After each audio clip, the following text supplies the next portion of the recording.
I can remember finding this song. It was either a record, a cassette tape. I don't remember. I go way back to 8 tracks. And I remember playing in the house and finding this record or whatever it was. I remember it was a picture of this strange guy in a white tuxedo sitting at a piano with a peacock or some kind of pelican pin on his tuxedo and a top hat. It was strange. I don't know why, but I had to listen to the album. And the first song I heard was the song that made me think to myself, I need to sit down and I need to learn the piano. I don't know why, but it happened, and it's such an influential song. It's still a standard. It's one of the best songs in terms of lyrics and melody. And it was an important song to sit down and learn because it's not a typical, a pop song. C, C, G, G, A minor to F. It has a lot of minor chords. It has a lot of progressions where the chord has a different bass note. So there was a little bit more technicality to it, and off I went learning music. So that song was very influential to me. Let's listen to it. It's a little bit funny, this feeling inside.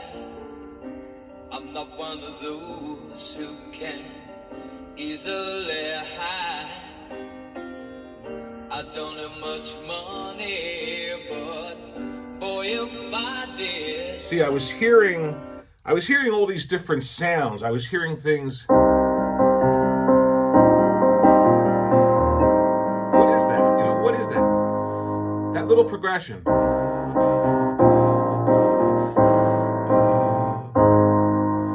And for some reason, it stuck into my head, and I sat there and I listened and I said, I want to know what's happening. So essentially, over the years, I've just sat down. I took theory classes. I took, the John Thompson Off to Music Land We Go. Everybody has that John Thompson book when they first start. But I found what was much more interesting and fun is actually working at the keyboard. So I would sit there and I would say, it's a little bit, it's a little bit, it's a little bit. It's right there. So what is that? That is an E flat. What is an E flat chord? Where is Elton playing it? First position, second position, inversions. We're not going to talk about any of that. It's just, what does it sound like? So I would literally sit down and just do that. And then I would look at the sheet music and I would say, okay, that's an A flat. What's an A flat? Teacher, what's an A flat? Okay, an A flat.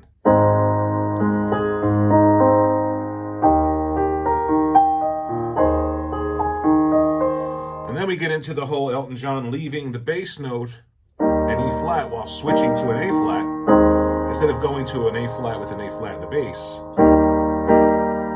Doesn't sound good.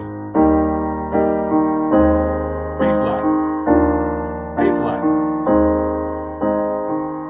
So that is the song that made me sit down and want to learn the piano. Let's listen to a little bit more. You can hear those subtle changes that really sort of drew me in to the song and to the melody. Buy a big house where so we'll play along and we'll talk about the changes. E flat, A flat, B flat with a D, G minor, C minor, C minor with a B flat, C minor with an A in the bass, A flat.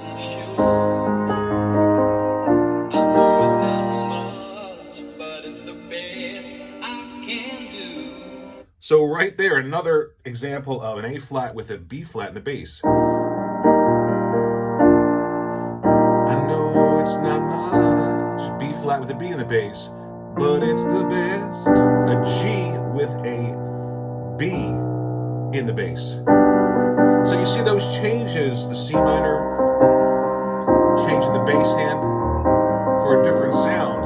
It was so, I didn't know it at the time, but it was very influential in actually learning about music, not just, C, C, C, C, F, F, F, F. The inversions. You're in C, you can go to G, you can go to A minor, you can go to F, you can go to B flat, C minor. So it was such a great song to learn as somebody who wanted to learn the piano. And I think the theory and practice and learning, the chords, the inversions, all that stuff is important. But over the years, I found just sitting down and hearing a song and trying to figure it out.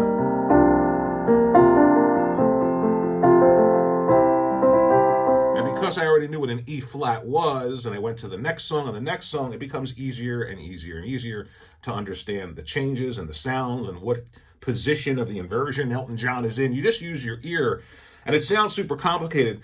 But this song, there's just something about this song. I don't know what it is. It's the melody. It's the combination of the words and the melody. And this one's for you. And you can tell everybody this is your song. C minor.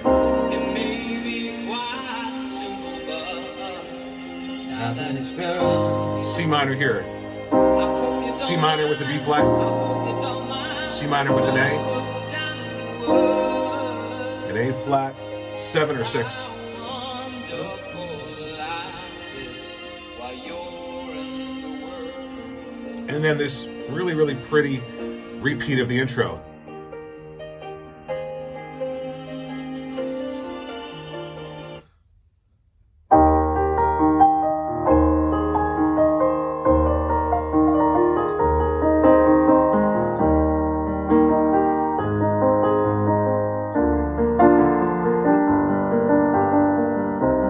Not one of those who can easily hide.